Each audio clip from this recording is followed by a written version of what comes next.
Ahí estamos iniciando la transmisión. Así que, bueno, bienvenidos a todos los usuarios que estaban en espera. Poco a poco más gente se irá sumando a esta transmisión. Y bueno, esto es México antes de México y el día de hoy nuevamente contamos con la presencia de Emilio Acosta de Venezuela Provincial. Ya prácticamente un colaborador constante en el programa en el canal de México antes de México. Así que bienvenido, Emilio. Bueno, muchísimas gracias por la invitación una vez más a tu grandioso canal México antes de México. Se lo recomiendo a todo el mundo seguirlo. Su programación y su contenido histórico es bastante riguroso y es uno de los mejores canales de historia en cuanto al mundo hispánico nos referimos, ¿no? Así que bueno, encantado una vez más de estar contigo aquí en tu canal. Muchas gracias, Emilio. Muchas gracias. Igualmente, pues los invito a seguir Venezuela Provincial. Estás en Twitter, en Facebook y en YouTube también, ¿verdad? Sí, así es. Y bueno, para los que quieran ser mecenas y colaborar con nuestro proyecto de investigación, también tienen Patreon. Así es. Muy bien. Como ahorita estamos platicando, Emilio, me hablabas de que a ti te gusta ser muy riguroso en las fuentes, ¿no? Ujú, Tratar de tener las referencias históricas de dónde proviene esta información.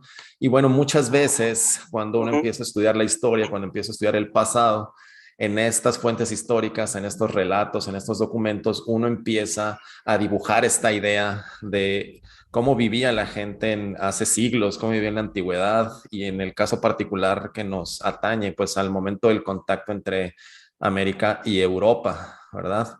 Entonces, en esta charla, pues vamos a hablar acerca de eso, acerca de algunas de las costumbres que se tenían en el continente americano o que trajeron los europeos, ¿no? En relación a cómo cuidaban su higiene, su salud, algunas Ujú. sustancias que consumían, ¿no? Y algunas prácticas que había hacia los niños, hacia las mujeres y hacia los hombres también, ¿no? Vamos a tratar a girar alrededor de esos temas, ¿no? Y esta charla se dio porque precisamente la semana pasada publicaste algo acerca de esta leyenda negra de la Ujú. higiene de los europeos o de los españoles en particular, que se decía que nunca se bañaban y que olían bastante feo. Y bueno, ese tipo de historias que a lo mejor aprendimos en la escuela, ¿no? Sí, totalmente de acuerdo con lo que dices. Son mitos populares, ¿no? Inclusive hoy en día todavía se tildan a los europeos como personas que no se suelen bañar, ¿no? Y yo aquí en Europa te puedo decir que se bañan y sobre todo mucho en verano hasta más de una vez al día, ¿no? Uh -huh. Eso es un mito totalmente falso, ¿no? Y este mito pues también se ha trasladado a lo que es la historia, ¿no? O sea, un mito muy extendido es que los conquistadores y por ende los españoles y a su vez europeos carecían de higiene durante la época de la conquista y la época virreinal, pero este bulo que también tiene cierta conexión con la falta de higiene de la Edad Media, porque va también un poco unido a ese bulo que se ha suscitado sobre la Edad Media de que la gente no se bañaba, pues hay que decir que hay muchos historiadores que lo han desmitificado infinidades de veces, ¿no? Uh -huh. Pero como tú bien señalaste al inicio de la transmisión, pues a mí me gusta siempre citar crónicas, ¿no? Y fuentes primarias más que todo. Y hay que, sí, ¿me comentabas? Sí, sí, perdón, Emilio. Es que incluso este bulo que mencionas, esta leyenda negra, incluso en la misma España me tocó escucharla. Entras a la Alhambra y decían que el califa tenía ahí perfumes o inciensos, no sé, porque para recibir a los cristianos y que no, y que no percibiera el olor que traían los cristianos, entonces tenía un cuarto para recibirlos con todos estos aromas, ¿no? Entonces te digo, o sea, dentro de la misma España también está esta percepción, ¿no? Sí, por eso es que señalaba lo de la Edad Media, ¿no? Y sobre todo la parte cristiana. Pero España tomó muchas cosas de las culturas árabes. Un ejemplo de eso son los mozárabes, que son aquellos que eran con mucha influencia árabe, pero son cristianos, ¿no? Y después se convirtieron al cristianismo. Pero bueno, yéndonos al continente americano, que es lo que más nos vamos a estar señalando en en vivo. Hay que decir que las crónicas desde el descubrimiento hasta el siglo XVIII no existe ninguna documentación que señale que los españoles eran antihigiénicos o que las tribus indígenas sugerían que los conquistadores olían mal cuando pasaban. O sea, yo he estado tratando de buscar alguna fuente primaria y eso no existe, ¿no? Y en España, específicamente en Sevilla, aparecen las primeras jabonerías de Europa en el siglo X, que introducidas justamente por los árabes, que estamos hablando hace un rato, ¿no? Sí había existencia de jabones en la época romana y celta, pero son hechos de una manera diferente a la de los árabes. Ya vamos a comentar por qué. De hecho, el primer jabón popular del continente europeo fue el famoso jabón de Castilla, que era elaborado con aceite de oliva virgen, al contrario de las grasas animales que se utilizaban en otros países para elaborar jabón. Y esto del jabón de Castilla proviene justamente de los árabes, ¿no? Esto que utilizaron y elaboraron los jabones como materia prima, el aceite de oliva con otros elementos. Y el primer país fuera de España en recibir este jabón de Castilla fue precisamente Italia, que en aquel momento Italia era parte más de la mitad del territorio de la monarquía hispánica, ¿no? Desde los primeros años de la conquista del Nuevo Mundo existen registros en Santo Domingo, en lo que es actualmente la República Dominicana, que están fechados en 3 de agosto de 1499, o sea, estamos hablando de fechas muy tempranas de la llegada de los españoles a América, y en esta documentación se ve donde Colón otorga, en nombre de los reyes católicos, una provisión a Pedro de Salcedo con el privilegio de vender jabón en la isla de la Española. O sea, si ellos no se preocuparan por la higiene, pues no vendieran ni comerciaran con jabones, ni fabricarían jabones, ¿no? O sea, les daría sumamente igual. Por eso recalco la importancia del jabón en aquel momento durante la conquista, ¿no? Y sí, ¿me vas a comentar algo? Sí, sí, claro. Este, evidentemente, bueno, siempre que buscaban un lugar donde establecerse, digo, desde la época romana o desde antes, y aquí cuando llegan las exploraciones europeas al continente americano, obviamente están buscando los ríos, ¿no? O sea, es fundamental, los cuerpos de agua son fundamentales porque eso, aparte obviamente del consumo, el consumo humano, ¿verdad? Pues implica también tener el agua disponible para todas las actividades de higiene, ¿no? En este sentido. Y aquí, comparándolo un poco con lo que sucedía en Mesoamérica, sobre todo, había distintas hierbas con las que precisamente al frotarlas se producían estas sustancias jabonosas y se hacían para bañarse el cabello y el cuerpo. Aquí se hacía de esa manera, ¿no? Otra de las cuestiones, aquí, por ejemplo, en Mesoamérica en particular, se utilizaba la ceniza para limpiarse los dientes, ¿no? Y también, siempre utilizaban Sí, mucho qué de bueno que hierbas, ¿no? señalas, qué bueno que Sí. señalas eso, porque hasta hoy en día se hace jabón con ceniza volcánica. De hecho, el Ujú. año pasado que estuve en Lanzarote, en las Islas Canarias, que es una zona con mucha actividad volcánica, pues vendían estos jabones y los recomiendo 100%. Yo compré uno y son excelentes. Sí, sí, sí, y en este sentido, bueno, me parece que ahí había una similitud entre los dos continentes, que ambos buscaban sustancias pues, para remover la suciedad, para remover la mugre, ¿no? Para que el cuerpo estuviera limpio. Y precisamente eso era parte de la vida cotidiana, tanto de europeos como de americanos pues en diferentes partes de los continentes, ¿no? Sí, bueno, de hecho ahorita, como tú bien señalaste, los ríos es algo importante en la higiene de aquel momento. Por cierto, estamos utilizando la palabra higiene y en estos días cuando publiqué el artículo, un historiador de la Academia Nacional de Historia de Venezuela me criticó por utilizar la palabra higiene porque él dice que en aquella época no se utilizaba esa palabra, pero es totalmente falso.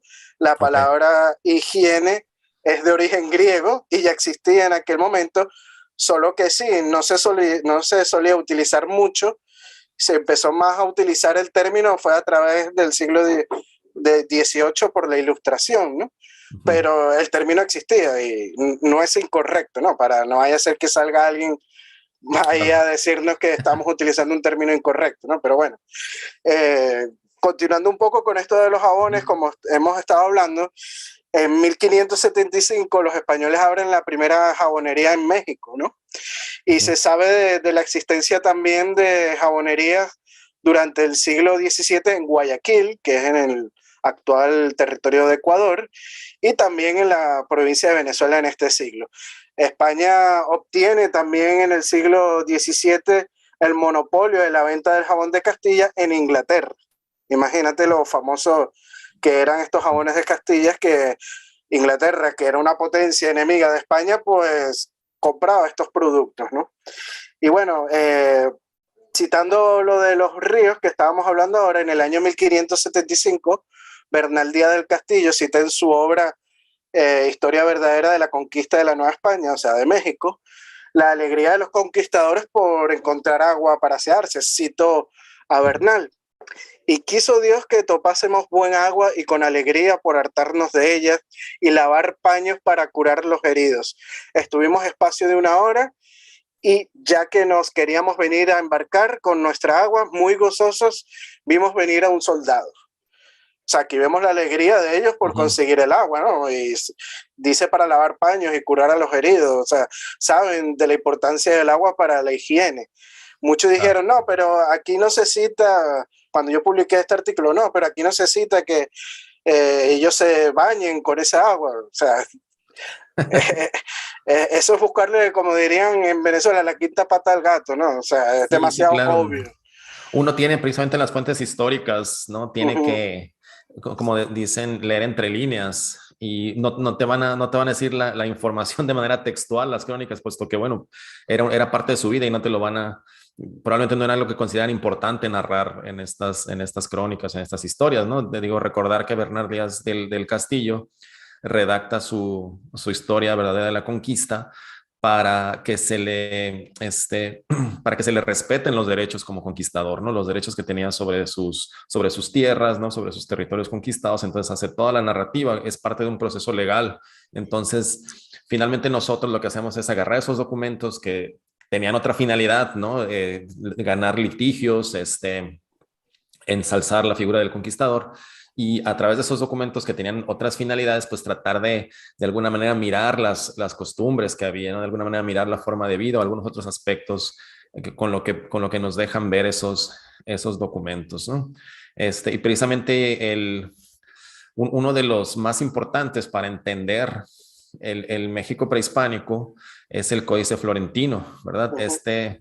Este documento que se redacta bajo las órdenes de Fray Bernardino de Sahagún en el Valle de México y que precisamente él sí busca entender cómo se vivía en la antigüedad, cuáles eran las prácticas no precisamente de higiene, de cuidado, de disciplina, etcétera, que había antes de la llegada de los españoles, ¿no? Y en este sentido, esta serie de costumbres, ¿no? Esta serie de formas de vida ayudan mucho en el tema de las controversias de Valladolid, en el tema de cómo comprender a los indígenas americanos, a los indígenas de este nuevo continente, puesto que tienen muchas similitudes, ¿no? O sea, realmente la forma de vida que se da en ambos continentes es muy similar, la forma en la que había el apego a la familia, estas cuestiones de higiene, de alimentos, etcétera, ¿no? Entonces, sí, ahí en este códice, pues sí se narra, ¿no? Cómo se bañaban diariamente pues en este caso en particular los mexicas, ¿no? Y los nahuas del Valle de México. Y que se lavaban el cabello, que a veces se bañaban 2 veces al día. Incluso narra que a cierta edad ya los niños se despertaban en la madrugada y se bañaban con agua fría para templar el Uh -huh. carácter. Estas eran algunas de las prácticas de estas sociedades guerreras, por ejemplo, ¿no? Y esto no parecía nada muy extraño a los ojos de los religiosos españoles, ¿no? O sea, eran prácticas que ellos veían comunes, como normales, que seguramente eran similares a las que tenían ellos, ¿no? De estas prácticas de higiene, digamos. Sí, totalmente de acuerdo con lo que dices, Eric. De hecho, yo me di la tarea de buscar alguna fuente primaria de que hablara justamente del aseo, ¿no? Y me conseguí con una muy interesante que señala que es muy común para la época los baños en los ríos, como hemos citado anteriormente, que es del cardenal Francesco Berberini, y Ujú. escribió en su diario en 1626, refiriéndose a la noche de San Juan, cómo la gente se bañaba en el río Manzanares, que es el río que está aquí en Madrid, Ujú. y cito al cardenal. Por el calor que trae la estación y por hacerse la vigilia en esta noche, gran parte de la ciudad y sobre todo las mujeres va a aquel río Manzanares, al puente segoviano. Y allí gentes del populacho, tanto hombres como mujeres, se lavan entremezclados con poco recato para el servicio del alma. Aquellos otros de condición pasan la velada yendo de arriba abajo, así como entrando con las carrozas en el río para gozar de las locuras de esto. O sea, aquí vemos que se señala tácitamente que se lavan y se bañan por los Ujú. calores de la época, porque ya cuando viene la fiesta de San Juan, pues entra el verano, ¿no? Así es. Y yo estaba investigando de dónde viene el origen de este mito, ¿no? De la falta de Ujú. aseo, y conseguí que la primera mención del mito de que los conquistadores eran antihigiénicos es en el año de 1921, en la obra La Facultad de Medicina y sus escuelas, de Juan Agustín García, Nicolás Fasolino y Eliseo Cantón. O sea, que es un mito que se creó en el siglo XX, a principios Ujú. del siglo XX. Antes de esto nunca vamos a encontrar ninguna documentación que señale de que los europeos eran antihigiénicos, ¿no? Y como tú bien has señalado, hay muchísimas referencias de los indios sobre la importancia que le daban al agua y la higiene, los baños, sobre todo aquellos que tenían lugar en los texmascales o en los Ujú. Temazcales. texmazales, Ajá. ajá. Sí, estos nombres náhuatl todavía me cuestan un poquito, que son como de baños de vapor o de sudor, ¿no? Y se Ujú. tomaban principalmente como actos de purificación del cuerpo, ¿no? Y inclusive Fray Diego de Landa, en la relación de cosas del Yucatán de Ujú. 1566, señala lo siguiente, cito, Sí. que se bañaban mucho, no cuidando de cubrirse de las mujeres, sino cuanto podía cubrir la mano, que se lavaban las manos y la boca después de comer, que eran amigos de buenos olores y que por eso usaban ramilletes de flores y hierbas olorosas muy curiosos y labrados. También Fray Cervantes de Salazar, en su crónica de la Nueva España de 1575, escribe sobre Moctezuma lo siguiente: Ujú. andaba este siempre muy pulido y a su modo ricamente vestido. Era limpio a maravilla porque cada día se bañaba 2 veces. O sea, es algo que Ujú. compartían las dos civilizaciones, tanto Claro. la española como la precolombina. Y la higiene en todos los sentidos siempre ha sido importante, sobre todo para la prevención de enfermedades. Si la descuidamos, pues somos más propensos a enfermarnos, y ellos lo sabían muy bien en aquel momento, sobre todo en Europa con todo lo que se había sufrido con las pestes, ¿no? Claro, sí, sí tenían todo ese antecedente. Y bueno, también mencionaba de no nada más los ríos, sino los cuerpos de agua, porque ahorita que Uh -huh, mencionas a Fray Diego de Landa, Yucatán precisamente es una zona del país que no cuenta con ríos propiamente caudalosos, sino que hay mucha agua en los cenotes, de los muchas cenotes. corrientes subterráneas, ¿no? Gran parte de la agricultura en la época maya se hizo a partir de los ciclos de lluvia, ¿no? O sea, esperaban las lluvias de verano para hacer toda la actividad agrícola. No había realmente muchos canales de riego ni nada de estas cosas. Entonces, incluso teniendo esas limitantes, ¿no? De ir a buscar el agua a los pozos, a los cenotes, etcétera, pues se practicaban esta higiene y siguió siendo una constante también en la época virreinal. Y hay otras partes, ¿no? Que es un tema que yo investigué acerca del acueducto del Padre Tembleque o el Uh acueducto -huh, de Tepeyehualco, donde en esa parte noreste del Valle de México, en realidad tampoco hay grandes cuerpos de agua. Entonces lo que hacían en la época prehispánica es que el agua de lluvia se acumulaba en jagüeyes, le llaman, ¿no? Que son básicamente pues pozos abiertos a Ujú. nivel de piso, ¿no? Que se llenaban durante la época de lluvias y esa agua se consumía el resto del año, ¿no? Y aquí cuando llegó la ganadería, pues hubo un gran problema Ujú. porque el ganado entonces sí empezó a ensuciar esos jagüeyes, ¿no? Y fue precisamente por lo cual se trajo la construcción del acueducto, esta tecnología de llevar el agua de los manantiales, ¿no? Pasarlo, hacer el recorrido por toda la comarca hasta llegar al pueblo de Otumba. Entonces, y tanto los frailes como los nativos, Ujú. los dirigentes indígenas de esta región entre Otumba y Zempoala, ¿no? Es el noreste del Valle de México, una región árida, hacen referencia de que sabían que por la suciedad del agua empezaba a haber muchas enfermedades, ¿no? Empezaba a haber estas epidemias que estaban matando a la gente y de la necesidad de traer esta agua limpia. Evidentemente, bueno, esta tecnología del arco de medio punto de los acueductos que viene desde la época romana, pues aquí se mezcla, ¿no? Con las tecnologías o técnicas de construcción mesoamericanas. Entonces ahí tenemos cómo siempre va de la mano esta manera de estar cerca del agua, ¿no? Para tener esta limpieza. Cosa que a veces nos dicen que en la época virreinal todo eso, toda la limpieza que había, al menos es el discurso en México, ¿no? Toda la Ujú. limpieza que había en la época prehispánica se acabó, ¿no? A la llegada Ujú. de los españoles. Y lo mismo dicen de la época medieval, ¿no? Que Sí, en era, Europa es la época medieval, ¿no? La que está con claro, este estigma. Que de hecho es lamentable porque he escuchado académicos, no solo de México, sino de toda Hispanoamérica, caer en este bulo, en este mito, y de verdad que es muy lamentable, ¿no? Porque para hablar de historia hay que tener presente muy bien lo que se está diciendo y sobre todo tener fuentes de la época para tener una aseveración de esta magnitud, ¿no? así es.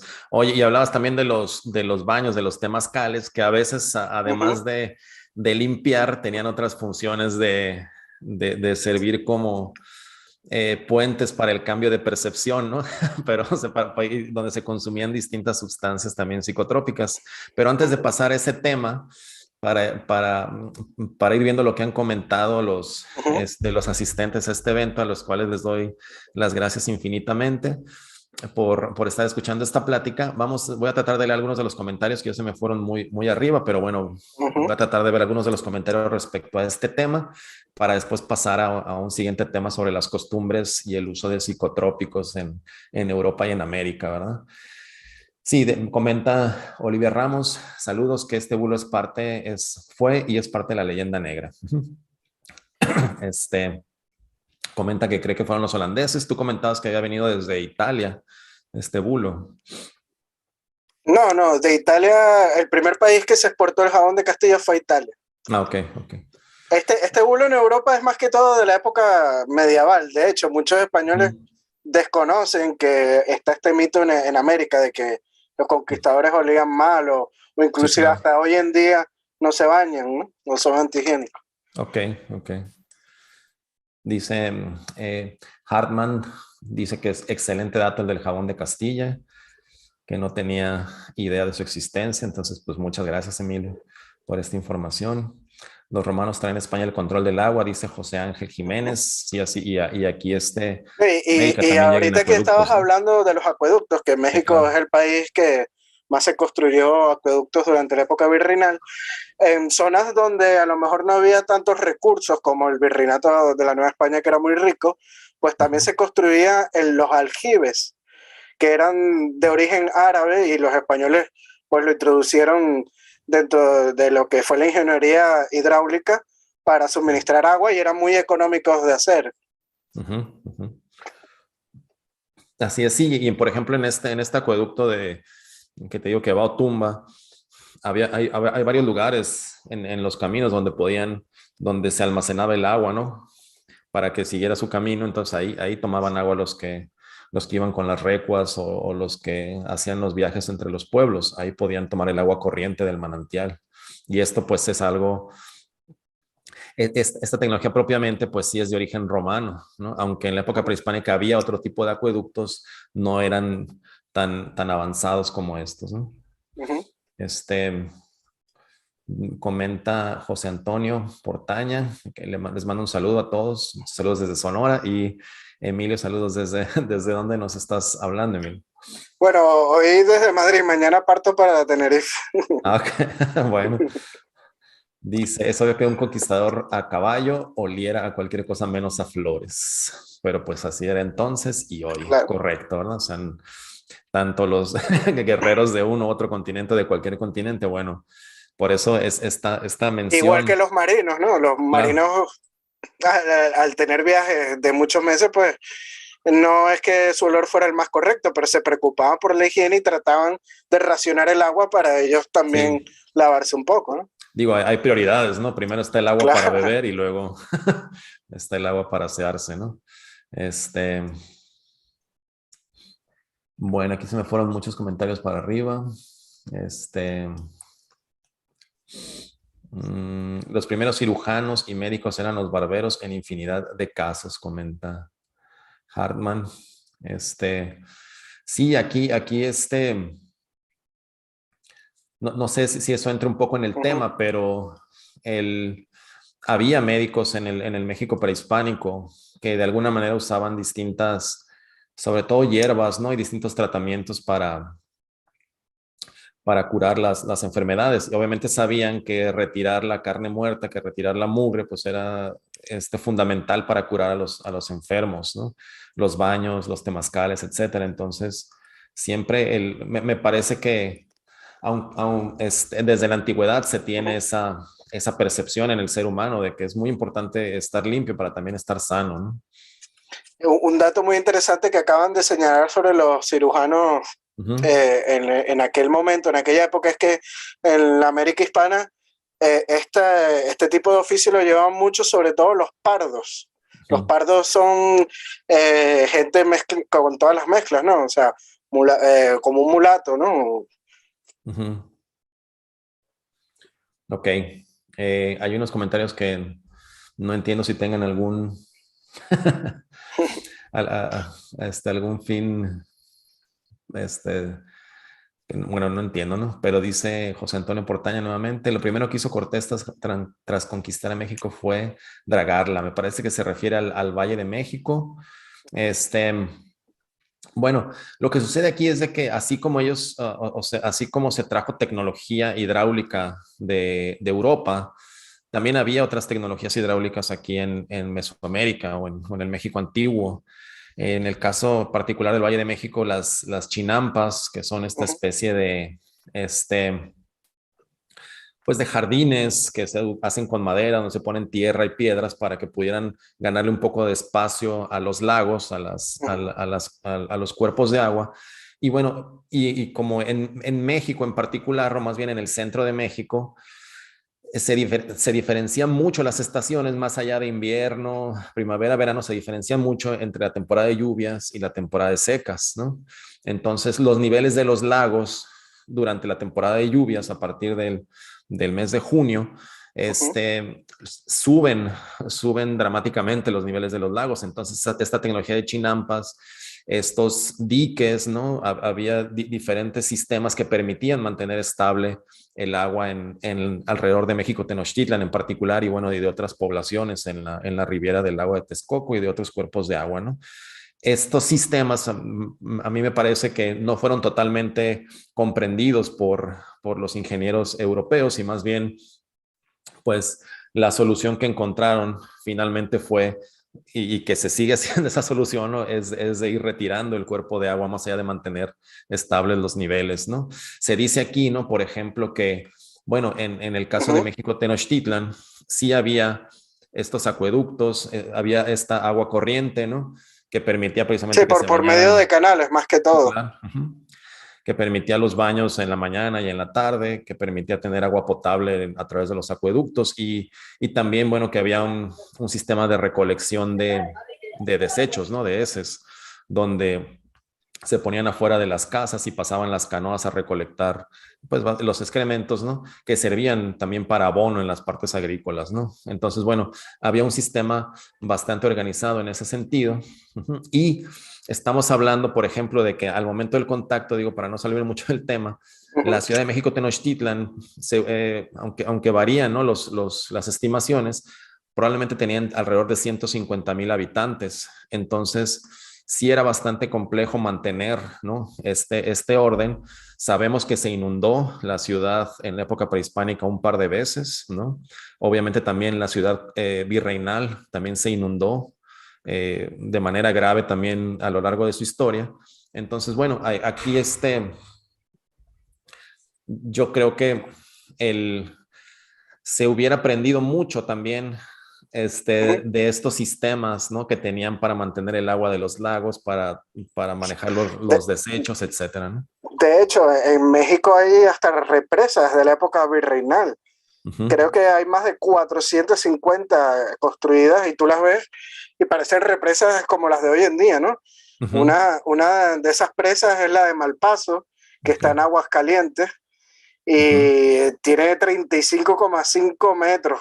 Y otra también digna de mención es la represa que fue construida entre el siglo XVII y XVIII, que en la campiña de San Miguel Allende en Guanajuato, que Uh es -huh. impresionante. O sea, son estructuras que tú la ves y tú dirás, ¿cómo tenías el conocimiento para construir estas represas, ¿no? Que parecen represas Sí, claro. como hoy las hidroeléctricas, ¿no?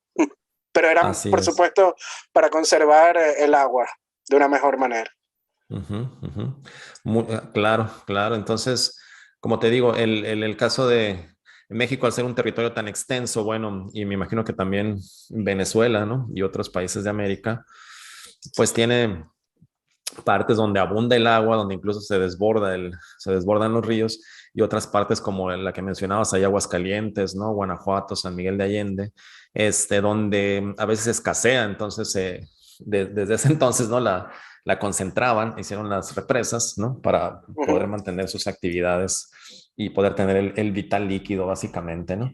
Pero entonces, bueno, se fue de todas estas maneras en las que con la tecnología antigua, con la tecnología romana, con la tecnología indígena, pues se desarrolló la época virreinal, ¿no? Que normalmente, como te digo, en esta leyenda negra lo vemos como una época de oscurantismo, ¿no? Donde llegaron a destruir nada más y no se toman en cuenta esos otros avances, ¿no?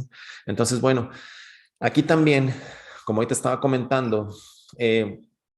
durante estos baños que te decía, estos temazcales, se utilizaban distintas sustancias, ¿no? Que generaban trances, por ejemplo, en algunas personas, dirigidos por algunos chamanes, ¿no? Que buscaban ese contacto fuera de esta realidad, ¿no? En esos años, ¿no? Para estar en contacto con las divinidades, ¿no? Para trascender su mente, etcétera. Vamos a decir, para hacer ciertos rituales, ¿no? En el México antiguo existían pues el consumo de hongos alucinógenos, por Uh -huh. ejemplo, ¿no? El famoso Teonanácatl, ¿no? Que era precisamente uno de estos hongos alucinógenos. También existía el peyote, que es un cactus El que peyote, igualmente sí. produce efectos psicotrópicos, ¿no? Y tanto en la zona de Mesoamérica como en la zona de Aridoamérica existía este consumo de sustancias, ¿verdad? No sé qué otras referencias tengas acerca Sí. de esto. Sí, bueno, desde el mismo momento de la llegada de Cristóbal Colón a lo que hoy en día es el continente americano, se tiene registro de que los pueblos indígenas se encontraban muy difundido el consumo de sustancias psicotrópicas y que tenían origen más que todo vegetal y muy esporádicamente animal, porque también se sacan sustancias psicotrópicas de Sí. los animales, ¿no? Sobre todo eh, de tipo lagartos, ¿no? Como lagartos y Sí, este claro, tipo de anfibios, animal. ¿no? Aquí en Sonora Anfibios, sí. está el bufo alvarius, que es un sapo. Exactamente. Y bueno, hay un médico de Felipe II que visitó Nueva España en 1551, que se llama Francisco Hernández. Y él describe en sus crónicas lo siguiente, cito a Francisco Hernández. Hay una planta que llaman Coal Shoshouki, Okay. serpiente verde, es la traducción, ¿no? Da un grano que lleva el nombre de Ololiuki, cosa redonda la traducción, y embriaga y vuelve loco. Es medicinal, o sea, también lo utilizan como algo medicinal, estas sustancias psicotrópicas. Los cactus, las plantas y hongos se utilizaron para provocar estados alterados del nivel de conciencia, ¿no? En ceremonias rituales. Esto era muy común dentro de los pueblos prehispánicos y también curativas, como hemos dicho anteriormente. Los taínos, los indios taínos en el Caribe, durante el rito de la caoba, usaban una sustancia alucinógena derivada del tamarindo macho, que es una fruta, ¿no? El tamarindo, para los que no lo conozcan, y de una mezcla con caracoles. Este ritual es muy similar al practicado por indígenas de las selvas en Venezuela, donde está la sustancia que se conoce como evana o yopo, ¿no? O sea, que todavía hoy en día lo podemos ver en las selvas de Venezuela y de Brasil también. Es muy común este uso de sustancias psicotrópicas por parte de las tribus. Los mayas, en la época prehispánica, pues emplearon enemas, rituales con sustancias psicoadictivas para inducir también estados de trance. Los olmecas usaban la piel de sapo bufo, como tú bien has señalado, que contienen bufotoxinas con propiedades alucinógenas. Y algunos pueblos indígenas en Sudamérica pues preparan el ayahuasca, hasta hoy en día todavía lo preparan, ¿no? Que es a base de compuestos psicoactivos que provocan efectos alucinógenos. Y bueno, excavaciones que se han realizado, ¿no? Se ha encontrado una bolsa de hace 1000 años en Bolivia, ¿no? En la actual Bolivia, que desvela las drogas que se consumían en aquel momento, ¿no? Y en análisis químicos que le hicieron, pues encuentran cocaína, benzoilecocaína, bufotenina y las dos principales ingredientes de la ayahuasca, ¿no? O sea, casi todas las plantas con las que se elaboraba el ayahuasca son tropicales. Se creen que la muestra analizada podrían proceder muchas del Alto Orinoco, que queda al sur de Venezuela. O sea, desde Venezuela los indígenas, en la época prehispánica, pues llevaban todas estas plantas que producían efectos psicotrópicos o alucinógenos hasta la zona de Bolivia, ¿no? Del Alto Perú, como se conocía en la época prehispánica, ¿no? Humboldt también, Alexander von Humboldt, señala el consumo de los indios otomacos de los llanos en Venezuela, de unos polvos de semilla de niopo, que lo mezclaban con casabel y cal, y lo pulverizaban y lo colocaban en un plato, y los indios pues inhalaban los polvos a través de una horquilla de hueso de pájaro, ¿no? Ya el padre Joseph Cumilla, que es un misionero jesuita que estuvo en la zona de los llanos, anteriormente también había notificado del estado de embriaguez de los otomacos con estos polvos. Los indios del Orinoco también aspiraban el polvo narcótico del niopo. Y como dije, aún hoy en día el chamán de los Yanomamis, que es una tribu que todavía se encuentra en las selvas del Amazonas, sobre todo en el Amazonas venezolano, consumen yopo o cohoba, ¿no? O sea, era algo muy común en los pueblos prehispánicos la presencia de estas sustancias psicotrópicas, ¿no? Y que luego, con la llegada de los españoles, como bien sabemos por las crónicas, se consumía mucho el tabaco, los españoles empezaron a consumir tabaco también, lo adoptaron, inclusive también lo ponían en polvo, ¿no? Para inhalar y producía también algunos efectos psicotrópicos. Así es. Sí, es justo lo que te iba a comentar, de que estas ceremonias de alteración de la conciencia, digamos, no tengo yo muchas referencias de que fueran tan comunes entre los religiosos europeos, ¿no? Así como eran entre los religiosos nativos del continente americano. Probablemente debido a la... Eran, pero en épocas más antiguas, ¿no? O sea, vemos presencia de estos rituales con sustancias psicotrópicas en pueblos celtas, ¿no? Claro. Iberos, etcétera, pero ya en esta época en Europa no se practicaba este tipo de ritos. Sí, claro, y era, por el contrario, era condenada la embriaguez, ¿no? O sea, desde desde la moral cristiana, bueno, uno está faltando al respeto a Dios, ¿no? con la embriaguez, al tomar sustancias que alteran el comportamiento y que alteran la conducta. Y aquí pues sí quiero hacer una aclaración de que Ujú. si se hacen por entretenimiento nada más, evidentemente, bueno, pues no tiene mucho sentido y dañan el cuerpo, ¿no? Estos grupos indígenas, como ahorita me mencionabas, desde el Alto Perú, ¿no? Las Amazonas, hasta el desierto mexicano, digamos, tenía toda una lógica dentro de su vida espiritual, dentro de su vida religiosa. No los consumían cuando querían por motivos de entretenimiento, ¿no? Sino que había toda una preparación para llegar a acceder al peyote, ¿no? Para llegar a acceder al bufo, etcétera, y eran parte de ciertos rituales muy específicos. En las estelas mayas se aprecia muy claramente, ¿no? Que, bueno, se aprecia que en algunos rituales están en contacto con los ancestros, ¿no? O sea, se hace en fechas específicas, con fines específicos, para entrar en contacto con los ancestros, ¿no? Para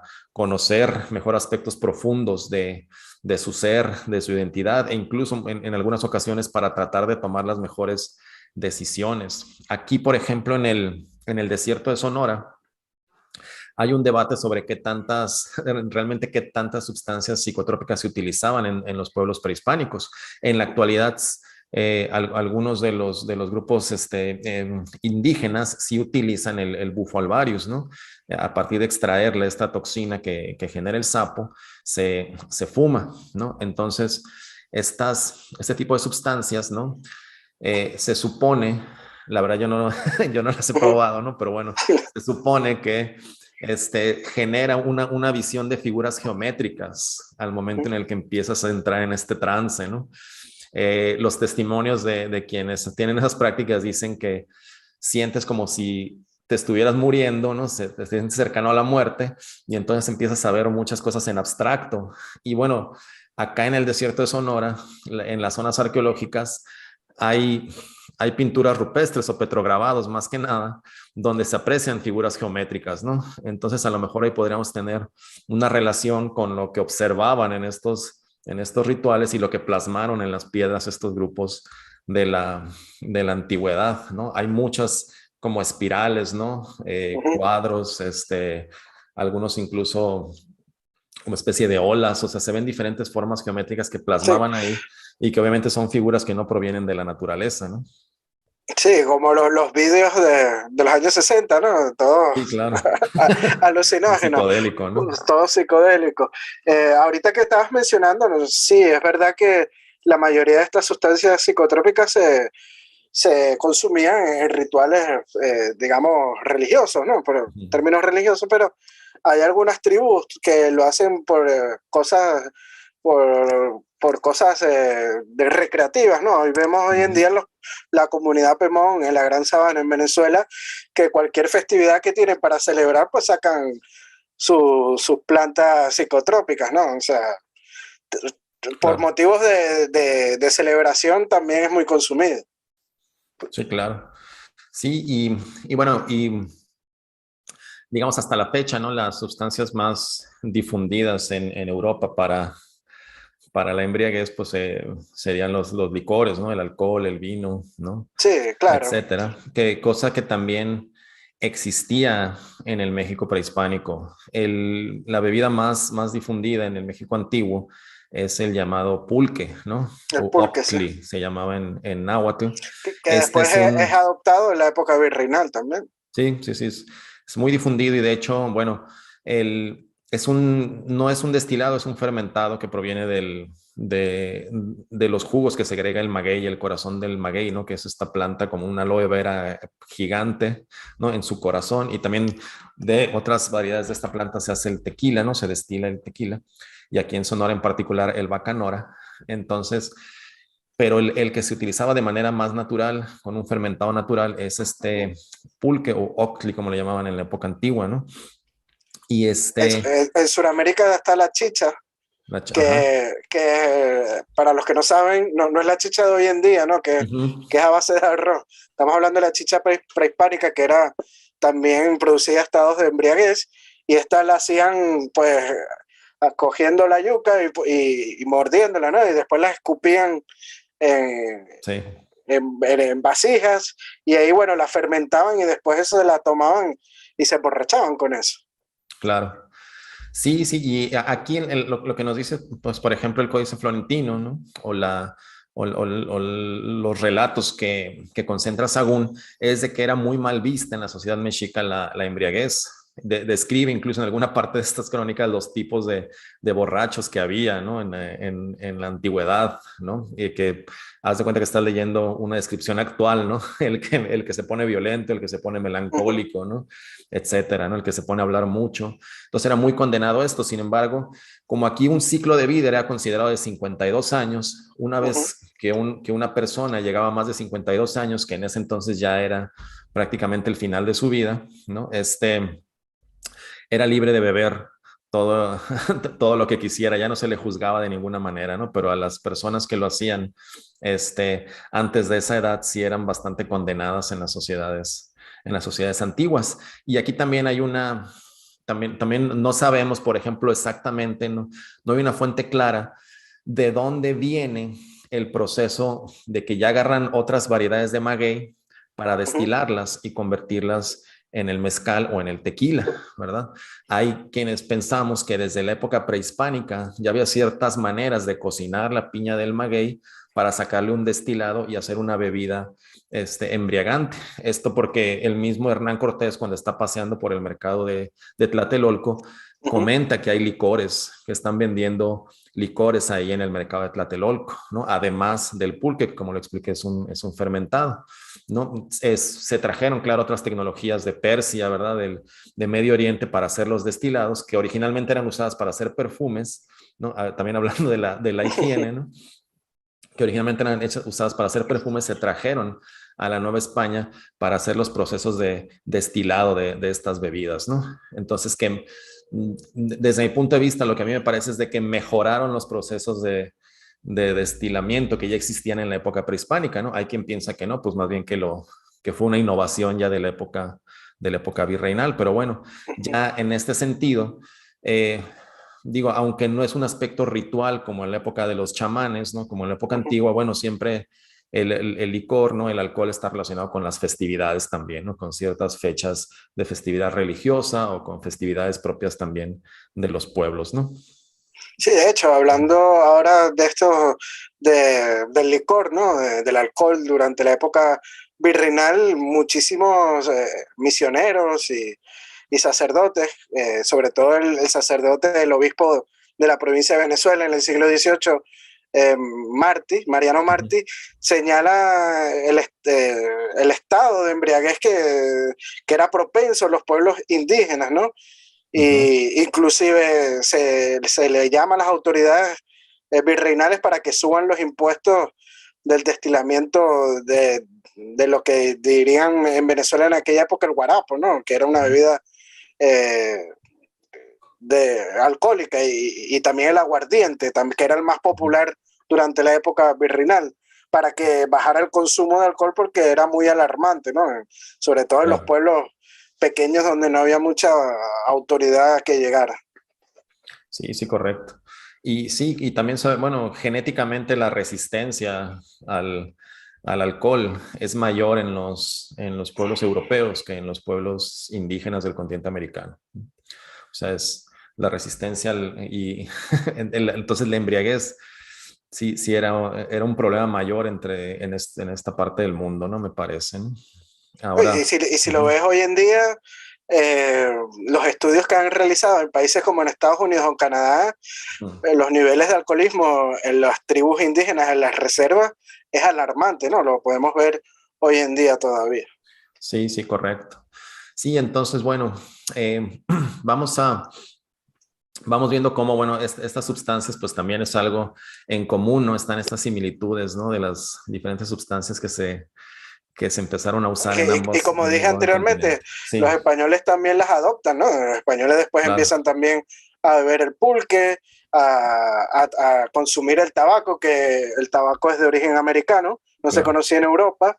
Empiezan a fumar tabaco, empiezan a aspirar tabaco, porque el tabaco también se aspiraba, y bueno, Ujú. esto pues muestra algunos efectos psicológicos y psicotrópicos, ¿no? Sí, sí, correcto. Sí, también te digo, un punto interesante es de que antes de seguir con el otro tema, es que aquí en México sobre todo en la parte central del país, quien tenía el papel predominante entre las bebidas alcohólicas populares era el pulque, todavía a finales del siglo XIX y principios del siglo XX. Sí, las Entonces, pulquerías son muy famosas en los escritos de la época virreinal. y aquí en la Escuela de Antropología es muy famosa, ¿no? Pues, anécdota, se podría decir, donde los antropólogos empiezan a ver en qué entornos sociales, en qué festividades se consumía el pulque para empezar a reemplazarlo por la cerveza, ¿no? Entonces, al pulque se le empiezan a achacar diferentes, hay una leyenda negra, ¿no? Vamos a decir, ¿no? Contra el pulque, ¿no? Diferentes efectos, ¿no? Se empieza a relacionar con lugares sucios, con lugares poco higiénicos, precisamente. Y a la cerveza, pues embotellada, ¿no? Ya cuando aparecen estas fábricas a nivel nacional, ¿no? Las famosas cerveceras mexicanas, bueno, empieza una leyenda negra contra el pulque y poco a poco la cerveza va sustituyendo el papel que todavía hasta el siglo XX, ¿no? Hasta los primeros años del siglo XX tenía esta bebida que viene desde hace milenios, ¿no? Ahorita se está retomando el orgullo por esa bebida en muchas partes de México, ¿no? En Tlaxcala, en Hidalgo y en el Valle de México se está retomando el orgullo por el pulque. Me parece que ya lograron enlatarlo algunas compañías. Entonces, bueno, es también parte de los cambios culturales, ¿no? Que ha habido en nuestro Sí, país. totalmente. Inclusive en Venezuela también es famoso, ¿no? Habían casos de pueblos que se resistieron a pagar impuestos por consumir el alcohol, ¿no? Por la producción de alcohol. Y voy a citar que al corregidor de Carora, que se llamaba Juan Hilarión de Armas y Castro, en 1789, señala lo siguiente para que veas hasta dónde llegaban estos problemas. Que los naturales y cabildos de los pueblos de Areque y Río Tocuyo abominan que dentro de cada pueblo y su terreno se establezcan estanquillos para la venta pública del aguardiente, de caña y cocuy. Cocuy es otra bebida muy famosa, cuyo ramo se remata por cuenta de su majestad, siendo la naturaleza de esta gente tan propensa a la embriaguez. Vemos que hay pueblos que no quieren pagar, ¿no? Que quieren seguir consumiendo bebidas alcohólicas. Y aquí localmente en Sonora también la gente en sus patios, o sea, sembraba los agaves, ¿no? Y destilaba el bacanora. Y fue una bebida que estuvo prohibida durante muchos años también, pero la gente lo hacía de manera particular en sus casas, ¿no? Hacía los destilados aquí, ¿no? Localmente. Actualmente, pues el bacanora también está cobrando mucha importancia, que después de haber sido una bebida prohibida, bueno, ahora es una de las bebidas más finas que hay en todo el mundo, ¿no? Bueno, déjame otra vez en forma para arriba los comentarios. Déjame ver qué está Vale, comentando perfecto. A ver qué dice la gente. los participantes, ¿verdad? Que es lo padre de tener estos eventos en vivo. Comenta libre como el viento. ¿Habrá forma de que algún día pongan subtítulos en inglés? Me parece que está la opción ahí. El Sí, YouTube los pone de manera automática. A veces no son tan exactos, pero está esa opción, ¿no? Dice que hay muchos chicanos que quieren entender esos videos. Sí, sí, está esa opción ahí. Pues me parece que en los eventos en vivo pues sería difícil, pero vamos a buscar la manera de hacerlo de esa manera, ¿no? Bueno, ahí le comentan un poco pues que aprendan español, etcétera. Sí, siempre es otro tema ahí, ¿no? Que teníamos con las segundas generaciones de mexicanos o de hispanos en Estados Unidos, de que, bueno, en su vida diaria no tienen que hablar en inglés, ¿verdad? Generalmente, pero en los entornos familiares hablan en español, entonces forma esta lengua de Spanglish, ¿no? Más o menos, ¿no? Sin embargo, bueno, siempre es muy enriquecedor hablar distintos idiomas. Y me parece que los chicanos tienen una gran oportunidad. Digo, veo que hay algunos comentarios sobre eso del idioma, ¿no? Porque, bueno, están en las dos culturas, ¿no? En la cultura hispana y en la cultura anglosajona. Lo que pasa, por ejemplo, aquí en Hermosillo, aquí en Sonora, es de que ya no encuentras ninguna escuela que no sea bilingüe, ¿no? En lo personal, yo quisiera tener a mis hijos en una escuela que que no tuviera clases de inglés, que aprendieran bien el español y luego ya el inglés, pero aquí ya no encuentras ninguna que no dé inglés y para mí es un problema porque en realidad solamente ven el inglés en la escuela, en realidad socialmente, culturalmente no se necesita. Incluso aquí en el norte de México, cuando uno va de compras al sur de Estados Unidos, tampoco utilizas el inglés, ¿no? O sea, Sí, culturalmente no. me imagino que debe ser como Miami, que más Sí, bien sí, no necesito. se habla más español que inglés. Sí, exacto. Entonces, en realidad, culturalmente aquí no, en el entorno inmediato no necesitamos hablar inglés, sin embargo, se enseña, ¿no? Entonces, desde mi punto de vista, para los llamados chicanos, ¿no? Para las segundas generaciones de mexicanos, es una gran oportunidad que sí se utilice culturalmente tanto el español como el inglés, ¿no? Entonces, bueno, pienso que es un punto interesante tratar de atender a esa gente que domina más el inglés que el español, ¿no? Entonces, bueno, dice RH, saludos al maestro y a su invitado, saludos Emilio, te mandan acá, muchas gracias Saludos. por los saludos. Saludos desde, bueno, me imagino son saludos también desde allá de Estados Unidos, desde España. Este, Leonam 49, la marihuana fue llevada a América por Colón. Su uso en el Islam y en Europa estaba normalizado. Aquí se dice en México que los constructores, ¿no? Los albañiles, para colar los techos necesitan la marihuana para aguantar el trabajo tan pesado. El trote, ¿no? Sí, Y bueno, la cocaína que hoy en día es muy consumida en el mundo, pues también los mayores productores de estas sustancias son países suramericanos, ¿no? claro.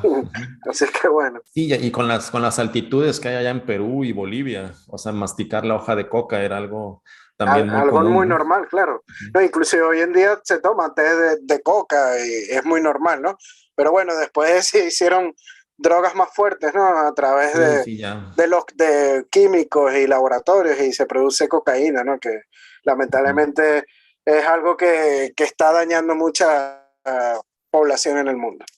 Claro. Sí, bueno, y también hablando de eso, yo ahorita traigo mi taza de café, que esa también fue llevada a Europa a través de los países islámicos, ¿no? Que la traían desde las islas de allá del Océano Índico, ¿no? Sí, de la zona de Etiopía se dice que es originaria, ¿no? El Ujú. café. Planta del café. Entonces, pues bueno, digo, seguimos, pues básicamente seguimos usando todas las sustancias que nos traen algún beneficio, ¿no? Bueno, hablar un poco acerca de eso que comentamos de los idiomas, ¿no? Este, como les comentaba, pues los chicanos, los paisanos, ¿no? Los mexicanos de segunda, tercera generación que vienen allá, pues tienen una gran oportunidad de convivir con ambas culturas, ¿no? Y Pero bueno, lo importante es que siempre lo hablen en casa. Yo sé que en el exterior obviamente se tienen que expresar en el idioma inglés, es lo normal, ¿no? En el ámbito sobre todo laboral, pero en casa siempre es bueno practicarlo, ¿no? O sea, sí, hablarlo para no perder esa lengua materna, ¿no? Que es el español.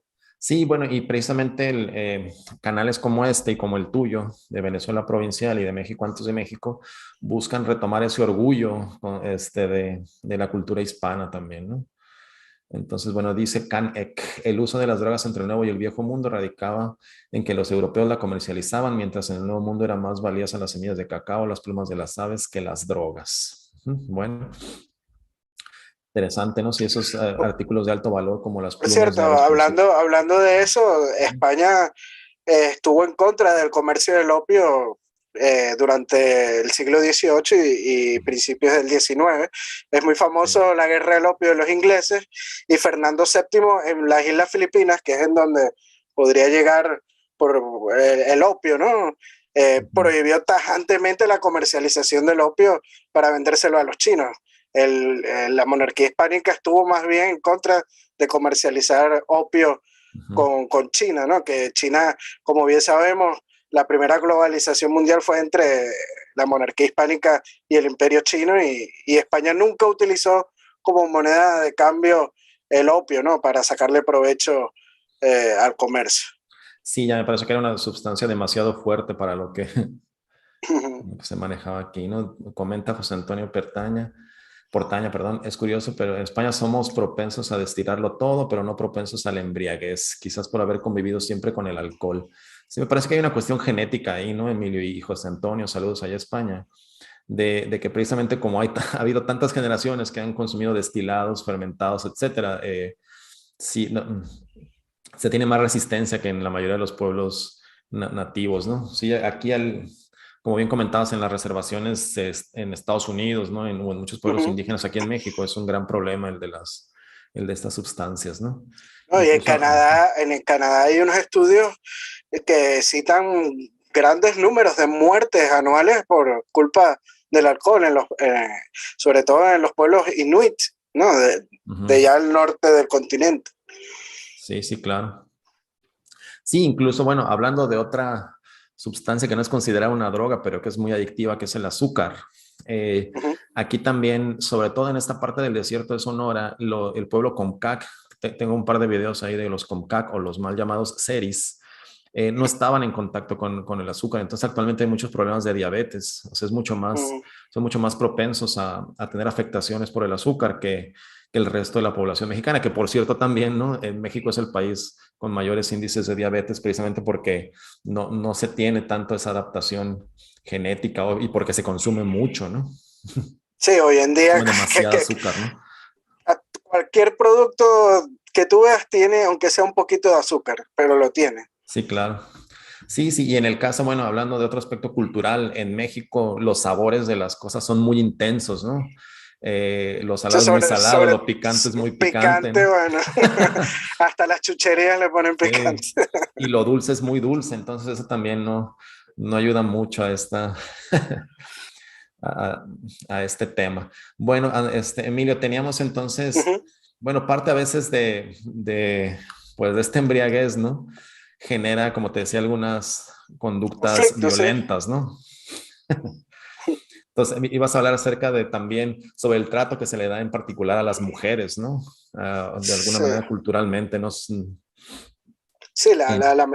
los pueblos indígenas tuvieron virtudes, no hay que decir que no, hemos hablado Ujú. muchas de sus virtudes, de su alto porcentaje de higiene y también su desarrollo tanto en obras hidráulicas como también inclusive en la creación, ¿no? De bebidas alcohólicas y este mundo alucinógeno, pero también tuvieron un lado oscuro, ¿no? Y uno de esos lados oscuros es el trato a la mujer, ¿no?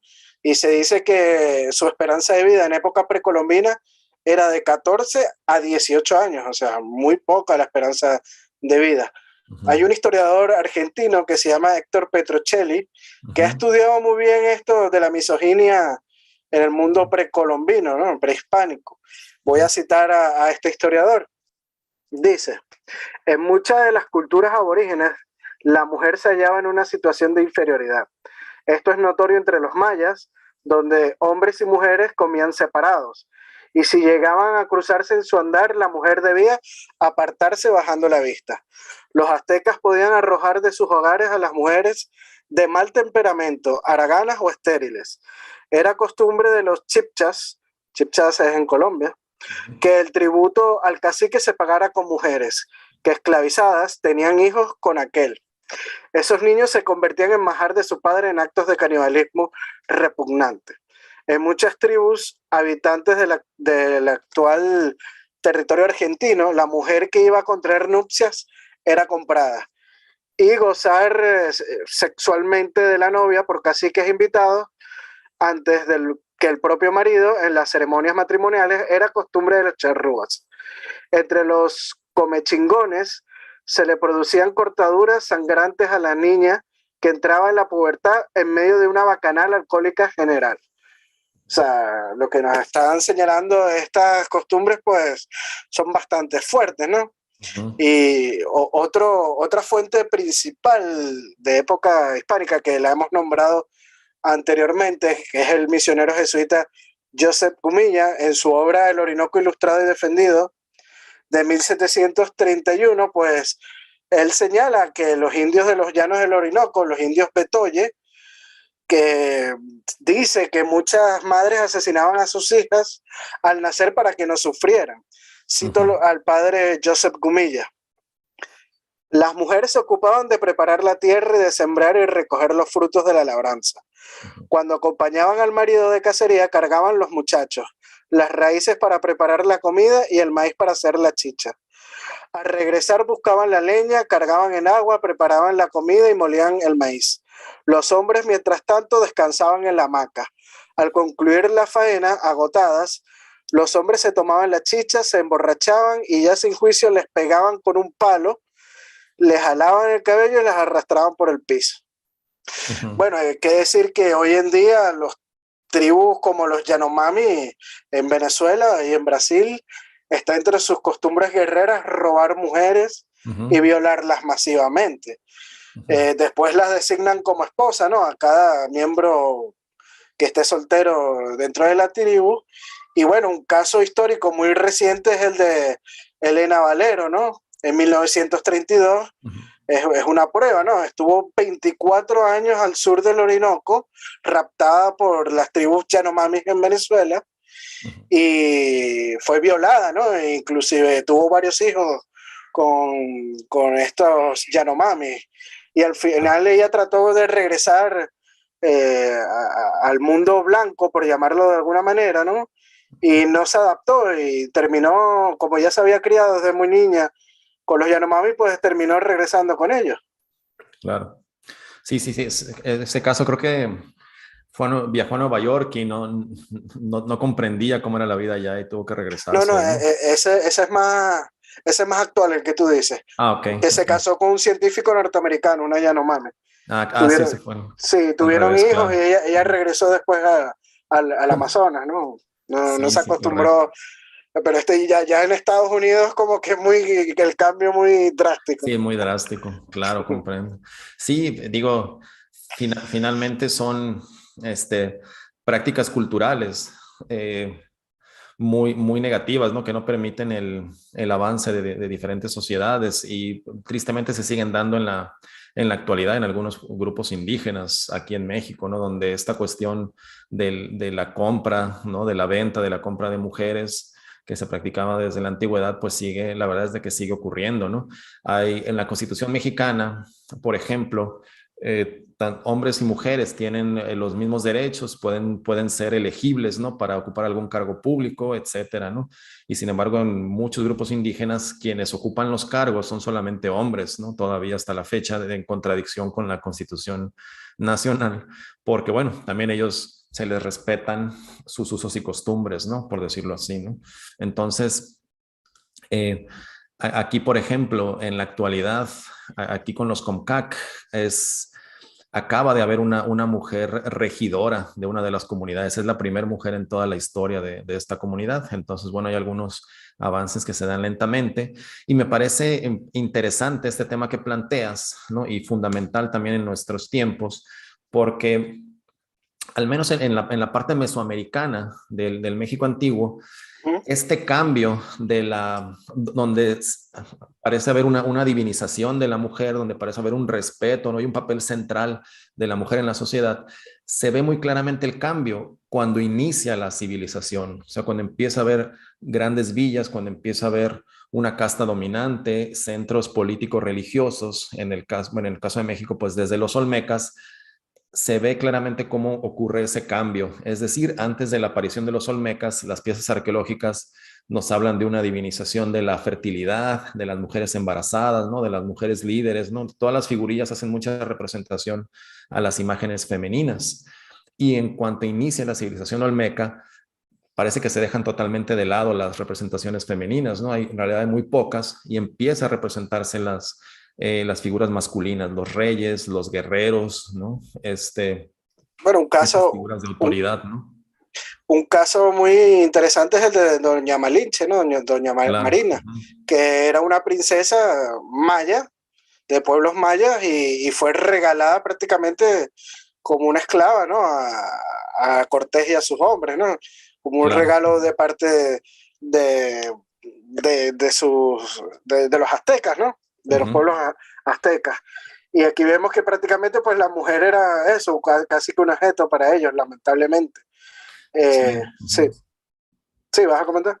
Sí, sí, lo que, bueno, como te comentaba, en las sociedades sí se ven esos cambios donde el papel de la mujer empieza a pasar a estar debajo del papel del hombre, ¿no? Hay algunos momentos muy claros donde sucede esto, ¿no? Se teoriza en antropología, ¿no? Ujú. Que los pueblos del neolítico, ¿no? Los que viven en la transhumancia, o sea, que no viven sedentarios en un lugar en específico, sino que van a través de diferentes territorios, en estos pueblos se da más el cuidado de las mujeres, ¿no? Se les venera como una figura sagrada, puesto que es quien carga a los bebés, ¿no? Quien se reproduce. Entonces Ujú. el hombre tiene que ir a luchar contra los enemigos que están buscando ese territorio y defender a las mujeres, porque de otra manera, bueno, se acabaría la tribu, ¿no? Se dejarían de reproducir.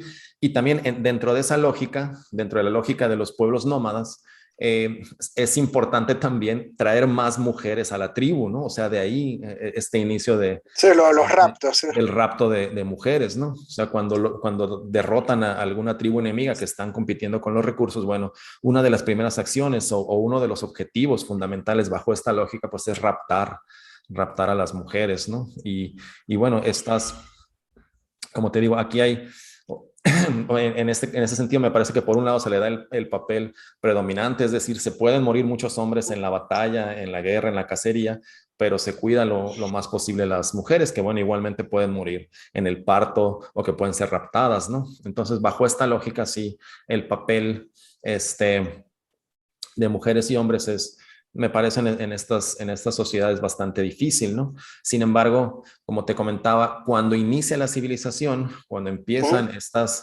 estos gobiernos centralizados, ¿no? Entonces parece que las cargas masculinas, ¿no? La representación de los guerreros, de los reyes, empieza a dejar de lado el papel de la mujer en las sociedades, ¿no? Quizás ya no existan estos conflictos tan constantes como en las tribus, ¿no? De que necesiten ir a raptar mujeres, pero se siguen dando estas prácticas también, ¿no? De regalarlas, ¿no? De usarlas para hacer alianzas, etcétera, ¿no? Entonces, bueno, Sí, ese... de hecho, hay muchas crónicas de la época de la conquista y de la época ya más tardía, de que las indígenas, las mujeres indígenas, preferían estar con los españoles porque las trataban mucho mejor Uh -huh, que como eran tratadas en sus tribus, ¿no? uh -huh, uh -huh. Sí, sí, claro. Sí, digamos, y en este proceso de mestizaje tampoco fue como lo dice la leyenda negra, ¿no? De la nación mexicana, ¿no? Como decía Octavio Paz, que fue un proceso de violación únicamente, ¿no? Sino que fue mucho más complejo que eso, ¿no? Sí, totalmente de acuerdo. De hecho, si vemos los archivos de aquella época, muchísimos matrimonios entre españoles e indígenas, ¿no? Inclusive al revés. También hay Claro. casos de indígenas que se casaban con españoles. Está documentado, por lo menos en el pueblo de Ciudad Real del Orinoco, en Venezuela, estos casos, ¿no? De Uh -huh, hombres indígenas con mujeres españolas casadas. claro. Sí, sí, y también comentabas ahorita el caso de Malinche, que precisamente Uh -huh. ella, esta educación que tenía, ¿no? Esta intuición para las cuestiones políticas y para negociar con los españoles, bueno, la tuvo porque ella creció como una princesa, ¿no? Es decir, Uh era -huh. parte de los pipiles o de la nobleza en un grupo que después fue conquistado por los mexicas y que fue entonces ya vendida como esclava a los chontales en la costa de Tabasco, que es donde finalmente la encuentra Hernán Cortés, ¿no? Sin embargo, bueno, tenía esta educación, tenía esta preparación, ¿no? Porque venía de tener esa educación como una mujer noble y finalmente terminó siendo una esclava, pero a la vez, bueno, es una figura fundamental porque, bueno, retoma su papel este, de primer orden Sí, es más, en las como expediciones de Martín, Cortés. Uh -huh.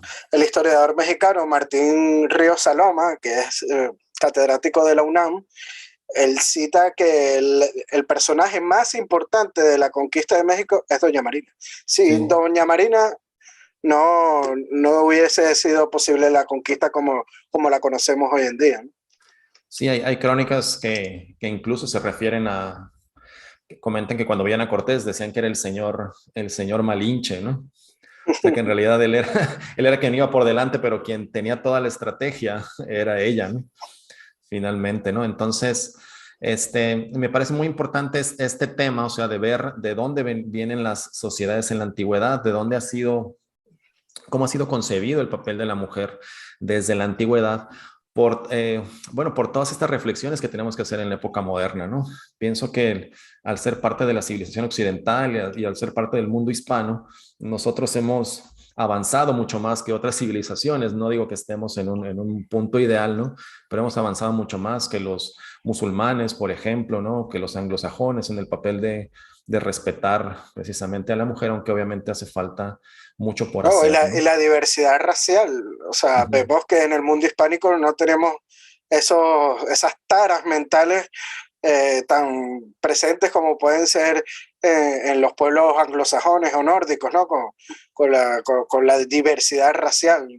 Que hoy podemos ver que nosotros podemos decirle a alguien de color negro y no sentirse insultado, porque no lo hacemos de manera despectiva como puede suceder en estos países de anglosajones o del norte de Europa, ¿no? O Ujú. sea, nosotros no vemos, nuestro sistema en la época virreinal no era un sistema, sino más bien de clases, que ya hemos hablado Claro, ya de ahí está nuestro pasado, claro, nuestro pasado video acerca de ese tema, ¿no? exactamente, es un video más de clases que, un video, no, perdón, una sociedad más de clases que de distinción racial, por mucho de que existe el mito de las castas.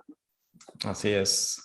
Sí, sí, totalmente, ¿no? Entonces, bueno, aparte de este tema, ¿no? De la misoginia que existía en las diferentes sociedades aquí en este continente, bueno, también está el tema que traté en el video del día de hoy, que es el tema de la niñez, ¿no? Uh -huh. Eh, también de ver qué tipo de trato se les daba a los niños y a las niñas en la antigüedad.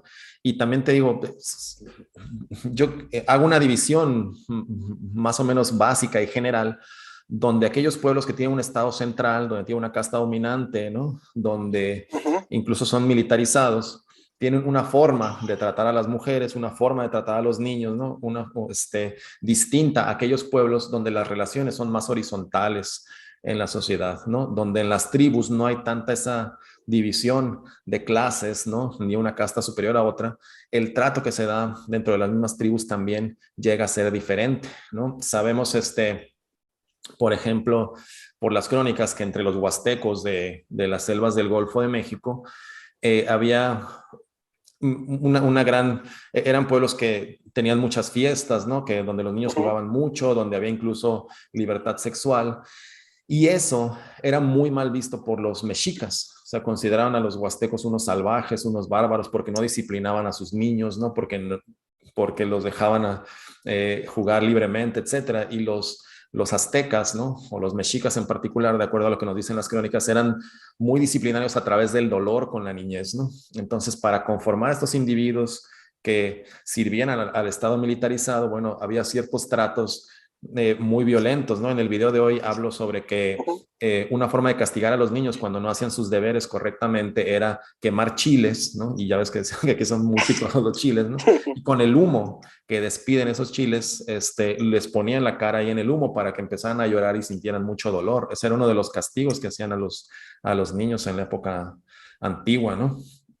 Entonces, y siendo hoy, aquí en México al menos, ¿no? El Día del Niño o el Día de la Niñez, bueno, es importante saber, entender de dónde vienen estos tratos violentos, ¿no? Muchas veces nosotros mismos, ya en el siglo XXI, eh, podríamos reproducir esa manera violenta, ¿no? Esos castigos físicos dolorosos para hacer una educación, pero porque se vienen reproduciendo a través de la historia, ¿no? A través de las generaciones pasadas y en realidad entender la historia, que hay distintas sociedades, distintas formas de educar, distintas formas de pensar, nos debería ayudar a decir, bueno, esto lo estoy reproduciendo porque así debe ser, es algo bueno, es algo malo y reconsiderar estos tratos a las mujeres, a los niños, a los viejos, etcétera, ¿no? Entonces, ahí me parece que es muy importante hacer todas estas revisiones históricas, más allá de los eventos que platicamos, ¿no? De los sucesos históricos de importancia política, bueno, también hay que ver todos estos comportamientos, estas pautas culturales que actualmente nos permiten ser una mejor sociedad, ¿no? Sí, totalmente de acuerdo contigo. También hay que señalar que cada tribu es un mundo diferente, ¿no? En Ujú, cuanto a trato y cuanto a costumbres. Pero sí suele haber un patrón general en la mayoría de las tribus que habitaron el continente americano. Los caribes, que es otra ujú. tribu muy guerrera, que la cual también se niega la creencia de que solo practicaban canibalismo como forma ritual.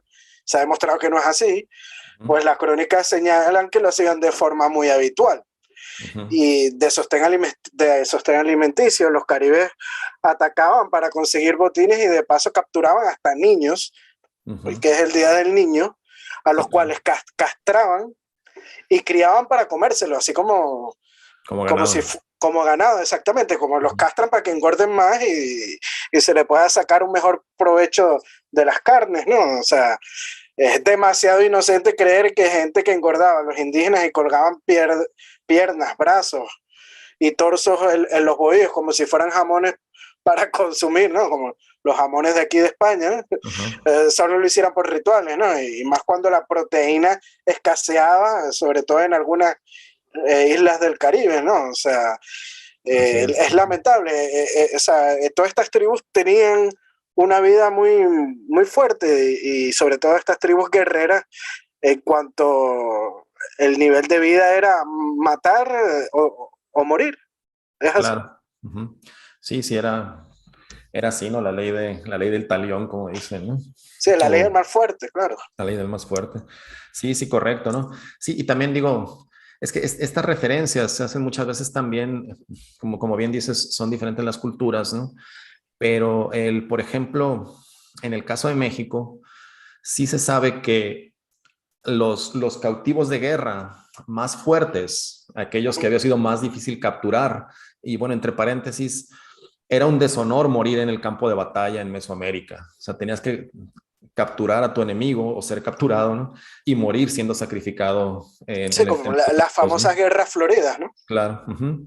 Entonces, aquel guerrero que hubiera sido más difícil de capturar, aquel más fuerte, a ese era el que las partes más musculosas, sobre todo se habla de las piernas y los brazos, esos se cocinaban, ¿no? En un caldo, ¿no? Se dice que este es el origen del pozole, ¿no? En Ujú. México, ¿no? Se cocinaban en un caldo con chile, con maíz, etcétera. Y se le daba también de comer a los guerreros más fuertes que lo habían capturado, ¿no? Era una manera de adoptar esa fortaleza, ¿no? Me parece que a diferencia de lo que comentas de las islas del Caribe, Ujú. mmm, aquí no se vendían o sea, no se vendía la carne humana en los mercados, al menos yo no he encontrado ninguna referencia de las crónicas donde hubiera propiamente carne humana. Sí, los guerreros que la consumían después de estos sacrificios rituales, sí hacen mención de que una vez que probaron el cerdo, les parecía muy similar la carne de cerdo que ahora traían los españoles a la que habían probado en la antigüedad de los guerreros, ¿no? Esa es una de las crónicas que se Sí, comentan. Uh-huh. hablando de eso que señalas de los mercados, ¿no? Hay un historiador colombiano que se llama Cuervo Márquez, es miembro de la Academia de Historia de Bogotá, refiriéndose a cómo ciertas tribus caribes, principalmente los paeses, panches y yalcones, pues tenían como una especie de mercados de carne humana. Uh-huh. Cito al historiador Cuervo Márquez. Uh-huh. Casi todas ellas eran antropófagas, hasta el extremo de que su único alimento consistía en la carne humana, y para procurársela vivían en constante guerra las unas con las otras, sin que las alianzas ni la consanguinidad de tribu fueran bastante para retraerlos de esta costumbre, Uh-huh. que ya era vicio tan feroz como sanguinario. Basta un ejemplo, en 1540, cuando los paeses, confederados con los yalcones, dieron a órdenes del cacique Pionza varios asaltos a la naciente población de Timana. En la última de ellos, el combate se liberó solo con los escuadrones yalcones, que fueron rechazados con notables pérdidas.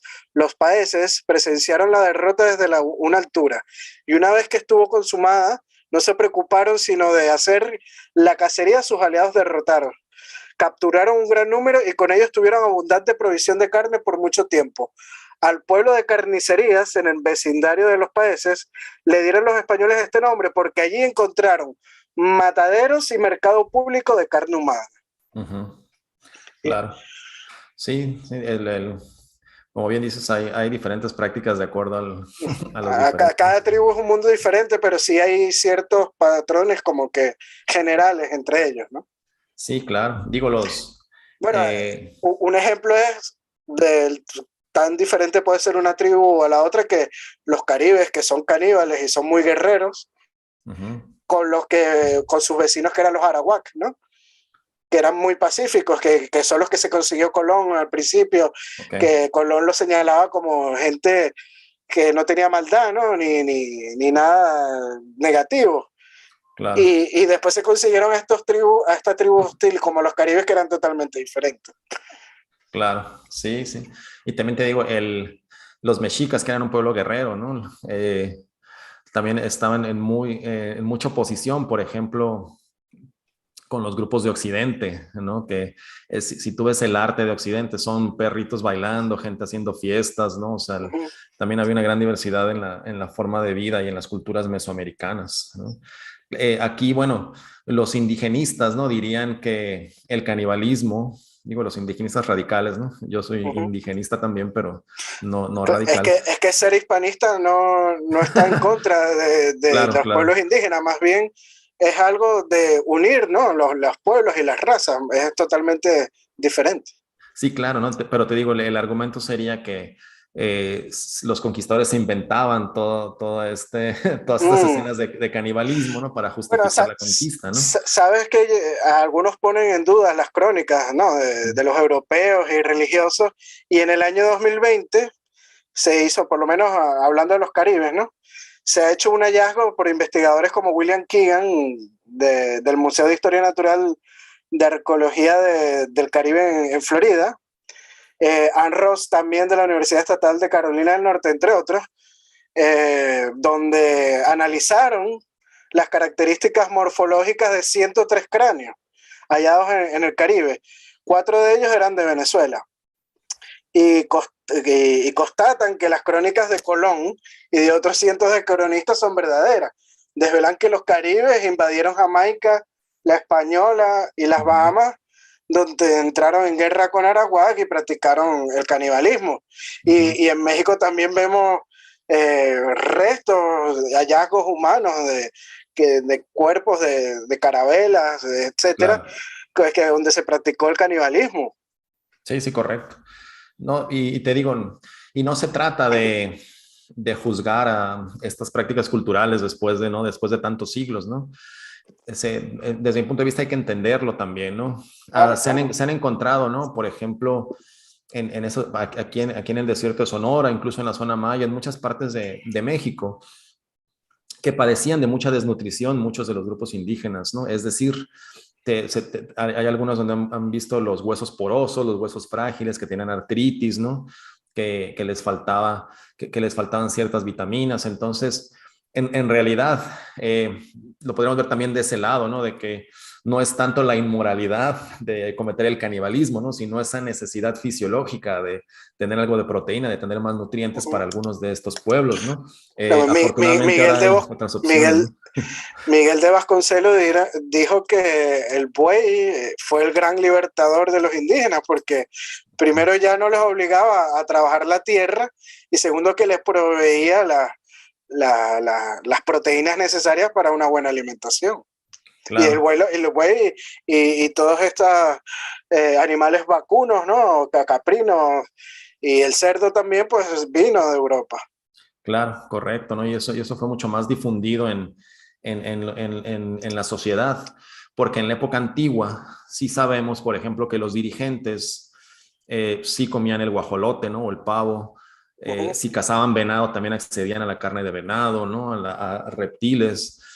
Sobre todo también en Mesoamérica, lo que brindaba muchas proteínas eran y son, ¿no? Los insectos, ¿no? Se comen aquí Uh -huh. los huevecillos de hormigas, ¿no? Los escamoles, se comen los chapulines o saltamontes, ¿no? Sí, Entonces, bueno. En Sudamérica igual, las Uh-huh, hormigas que culonas, los bachacos, uh-huh, todavía hasta hoy en día las tribus las comen. claro. Sí, pero bueno, otro complemento pues también era la carne humana, ¿no? Sin embargo, sabemos que, por ejemplo, los gobernantes mayas del clásico que comían venado, ¿no? Que comían pavo, aparte de una dieta muy variada y una vida no tan trabajosa en términos físicos, llegaron a vivir 70, 80 años, tenían una estatura muy similar a la que tenemos los mexicanos actualmente, ¿no? Y cuando el resto de la población que trabajaba en los campos agrícolas, que solo se alimentaba a base de frijol, a base de tortillas de maíz, y chiles, tenía una altura mucho menor, tenía una expectativa de vida que no superaba los 40 años, ¿no? O sea, tenía todos estos problemas de desnutrición. Entonces, sí vemos que en la antigüedad o sea, eran otras condiciones totalmente distintas, ¿no? Por eso digo, al menos desde mi punto de vista, no se trata de juzgar moralmente estas prácticas de canibalismo, se trata de entenderlas y de ver también, ¿no? Estos aspectos, digamos, objetivamente de las sociedades americanas, ¿no? Y aceptarlas también, porque la verdad histórica es la que es, ¿no? No se puede negar, ni empezar tampoco con leyendas rosas de que no, que era nada más ritualístico, que tal, ¿no? Hubo presencia de canibalismo y de antropofagia para alimentarse. Y es parte de la historia y los procesos humanos suelen ser así. Después vino un proceso que fue la época virreinal, donde los pueblos indígenas se adaptaron muy bien a estas costumbres que se trajeron de Europa y se mestizaron con las costumbres de ellos. Y bueno, la gastronomía mexicana es un gran ejemplo de eso, lo riquísima que es, ¿no? Hay una anécdota de Diego de Rivera, ¿no? Con el pozole, ¿no? Que el pozole prehispánico era de carne humana y que él lo mandó a preparar porque quería probarlo, ¿no? Y bueno, el pozole hoy en día, que con la carne vacuna, pues es muy bueno, ¿no? Y la comida mexicana es una de las mejores del mundo, sin duda. Sí, claro, bueno, ahorita ya se hace de pollo, de cerdo, de una variedad incluso inmensa vegetariano. que nos viene de Europa, igual que la arepa, ¿no? La arepa en Venezuela se rellena con carne mechada, que es vacuna, con carne de cerdo, de pollo, etcétera, ¿no? Si no hubiéramos adaptado esa comida europea que nos vinieron de España, hubiéramos rellenado la arepa, no sé, con mono, con iguana, ¿no? No hubiera sido Claro, tan sabroso. claro. Bueno, vamos a leer ya los comentarios para ir cerrando. Ya llevamos hora y media aquí comentando, aunque yo me quedaría más tiempo, pero ya, ya nos hemos extendido bastante, ¿no? Hablan aquí sobre Macías 85, saludos. En el mundo hispánico nunca se ha hecho énfasis en el color de la piel de cada uno. En el mundo anglo nos ha impuesto estos prejuicios y también el victimismo. Sí, sí, algo que me llama mucho la atención es que en los documentos de identidad de Estados Unidos viene la etnicidad, ¿no? Sí. Cosa muy extraña, ¿no? Que no sucede en otros países, ¿no? No, Es así. tú ves a alguien rubio con los ojos azules de Argentina, por decir algo, y le ponen hispano. Hispanos, pues, pero sí, la concepción que tienen allá no Sí, encaja con la diversidad que puede haber aquí. No nos complicamos tanto, ¿no? Como no. dices ahorita, ¿no? Aquí puedes decir el moreno, el flaco, el alto, el negro, el güero, o sea, y no pasa nada, ¿no? El catire en Venezuela. Simplemente estás haciendo una descripción bueno, sin un juicio de Sin ninguna valor. maldad, ¿no? Claro, por supuesto. Uno pensaría generalmente, ¿no? No digo que suceda así en toda la sociedad, pero bueno, al menos de niño yo recuerdo que no había ninguna maldad acerca de decirle a alguien por sus Sí, características sí, por la visibles, ¿no? influencia que ha venido de los países anglos, pues hoy en día sí vemos como que cierto problema, ¿no? Al decir uno que con cariño se le podía decir, epa moreno, o epa mi negro, tal, con Sí, cariño claro. pues ya no se ve tan bien, ¿no? Y es por eso, porque hemos adaptado estas costumbres de afuera. Sí, este, están hablando sobre la siesta, el sistema, que es, el tema de la siesta es recurrente en aquellos que no conocen España. La siesta era antes más habitual cuando las jornadas laborales eran partidas. El tema de la siesta aquí no se usa ya mucho en México. A mí me gustaría No, ni en España retomarla. tampoco, ni A mí en me gustaría España retomarla, tampoco. pero no sé. Bueno, comentan también que, bueno, sí, esa cuestión de la antropofagia, pues se soluciona al introducir estos animales ¿verdad? Sí, pienso que no era tanto no lo sé, ¿no? Pero no me parece que fuera tanto la necesidad o el gusto por la antropofagia, ¿no? Sino que era más bien, pienso Una yo, necesidad, sí. parte de la necesidad fisiológica, ¿no? Y bueno, y aunque no era, como bien dices, no era totalmente ritualístico, pero bueno, en ciertos entornos, como te decía ahorita de los guerreros, sí tenía también No, de algunas hecho, connotaciones todavía en la rituales, ¿no? época virreinal hay crónicas, por lo menos en la zona de Venezuela, donde hay sacerdotes señalando que todavía se hacían sacrificios humanos ritualísticamente, a Ujú. escondidas, ¿no? Por supuesto, Claro, en los pueblos claro. indígenas. Sí, sí, sí, sí es cierto también. Sí hay crónicas donde dicen que se seguían practicando algunos de esos rituales. Pero gracias a Dios hoy en día ya no pasa, ¿no? A no ser que te agarre una secta. Sí, sí, ya tiene otras connotaciones. Sí, Aquí en México, ahí con los grupos de narcotraficantes, no sé, sí, me imagino. pero ya es otro tema, ¿no? Sí. Bien, bueno, comentan que Moctezuma comía muchas aves, le encantaba el pozole tlaxcalteca. Pues no, no tengo esa referencia en Pozole particular, pero bueno, tlaxcalteca. probablemente. Está bueno. Está bueno el humor negro, ¿no? Este, ha cambiado, ¿no? Había la costumbre de dejarse las melenas de cabello a los varones y de las hembras no. Sí, Eso también, depende de la tribu también, ¿no? ujú. Y en el México prehispánico, los arreglos de flores, ¿no? Los tocados de plumas, etcétera, están más relacionados con los hombres, con la masculinidad, que con la feminidad, por ejemplo, ¿no? Eso también ha sido un cambio cultural, Sí, ¿verdad? eso también depende de la época, porque en Europa en el siglo XVIII ves Ujú. las vestimentas y los pelos largos de los hombres y también parecen muy femeninos, ¿no? O sea, Claro, sí, no tiene mucho depende sentido. de la moda de la época. Claro, claro. Este, temas muy interesantes y engancho a vuestro canal. Muchas gracias, RH.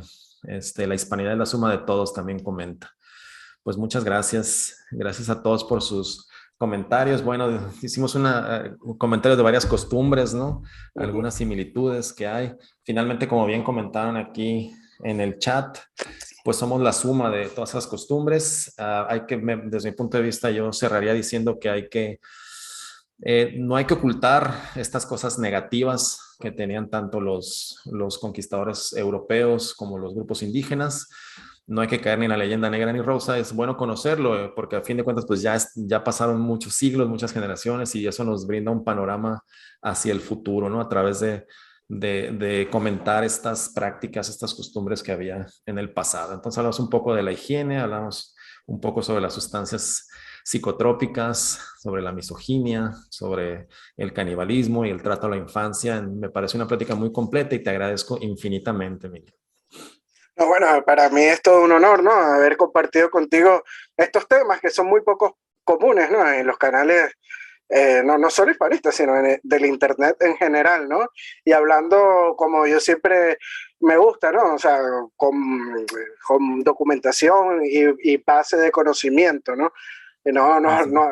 que es lo más importante, ¿no? Aquí no estamos inventando nada, y los invito sobre todo a la gente a seguir investigando y documentándose sobre estos temas tan desconocidos, que inclusive para los historiadores, ¿no? Y bueno, de verdad que un placer haber charlado el día de hoy, Eric. Invito a los seguidores de Venezuela Provincial a seguir a tu canal, México antes de México, también a los seguidores que nos puedan seguir a Venezuela Provincial en YouTube, Instagram y también en Facebook. Y bueno, aquellos que quieran ser mecenas, tanto de Eric como de mi persona, lo pueden hacer a través de Patreon en Venezuela Provincial y en México antes de México.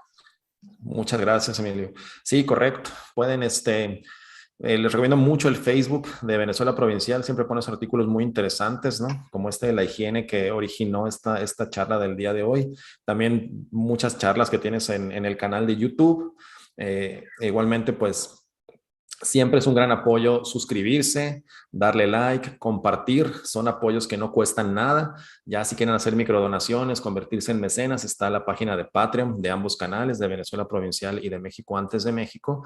Y también en México Antes de México está en YouTube el botón de unirse, que también, donde también pueden obtener una suscripción y apoyar una microdonación de manera económica estos proyectos. Pero nuevamente, pues el contenido es totalmente gratis. Si lo comparten, si comentan, si le dan me gusta, si se suscriben, ya es una gran ayuda para que se sigan difundiendo estos temas. Así que te agradezco mucho, Emilio. Le agradezco mucho a toda la audiencia que estuvo el día de hoy. Gracias por sus comentarios. Gracias por sus preguntas, sus reflexiones. Pues espero que haya sido muy provechoso para todos los que estuvimos aquí el día de hoy y los que nos vean posteriormente, ya que quede grabado este programa. Así que, bueno, Emilio Acosta de Venezuela Provincial y yo soy el maestro Ike Cárdenas y esto fue México Antes de México. Muchas gracias, Emilio. Gracias a ti, Eric. Un abrazo hasta la hermosa Sonora, México. Gracias. Saludos a toda la gente de Venezuela, de Tenerife y de Madrid, que es por donde tú te mueves. Así es. Bueno, nos vemos. Nos vemos. Hasta pronto. Adiós. Hasta luego.